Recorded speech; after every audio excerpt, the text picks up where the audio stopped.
ہجرت کے دکھ لیے معاشی ضروریات پوری کرنے کے لیے یورپ کے سخت موسم میں محنت مزدوری کرنے والے سابق پولیس اہلکار اور پنجابی زبان کے صاحب کتاب شاعر ارشد اوان اسپین کے شہر یائیدا میں کچھ دوستوں کے ساتھ ایک گھر میں رہتے ہیں۔ دن بھر کھیتوں میں کام کرتے ہیں اور گھر میں ان کا بہت سارا وقت کچن میں گزر جاتا ہے۔ کام کے طویل اوقات اور دیگر امور کے ساتھ ساتھ مطالعے اور شاعری کے لیے وقت مختص کرتے ہیں۔ ارشد اوان سماجی برائیوں، خاص طور پر جہیز جیسی رسم کو اپنی شاعری کا موضوع بناتے ہیں۔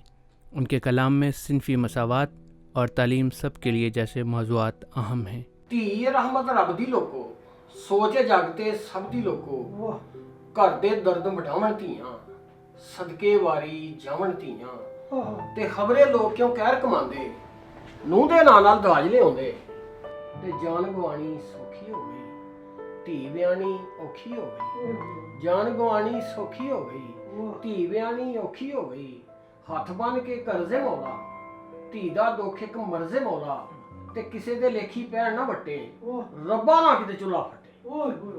بہو کے ساتھ ناروا سلوک اور چولہا پھٹنے جیسے واقعات میں موت بہو کی ہوتی ہے جیسی تلخ حقیقت پر افسردگی کا اظہار ان کے کلام میں ہے۔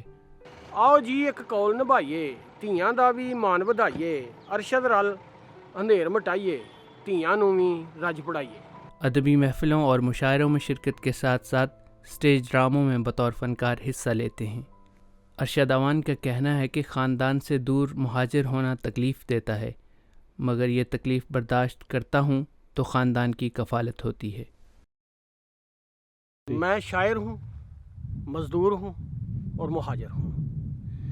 میرا کام میرے فن کو متاثر نہیں کرتا۔ میں چونکہ فطرت کے قریب رہتا ہوں اور فطرت سے میرے فن میں اور نکھار آتا ہے۔ ارشد اوان نے اپنے وطن اور ثقافت سے دوری کے باوجود اپنے اندر کے تخلیق کار کو مرنے نہیں دیا اور شاعری کو ابلاغ کا ذریعہ بنا رکھا ہے۔ حافظ احمد، DW اردو، یائیدا، اسپین۔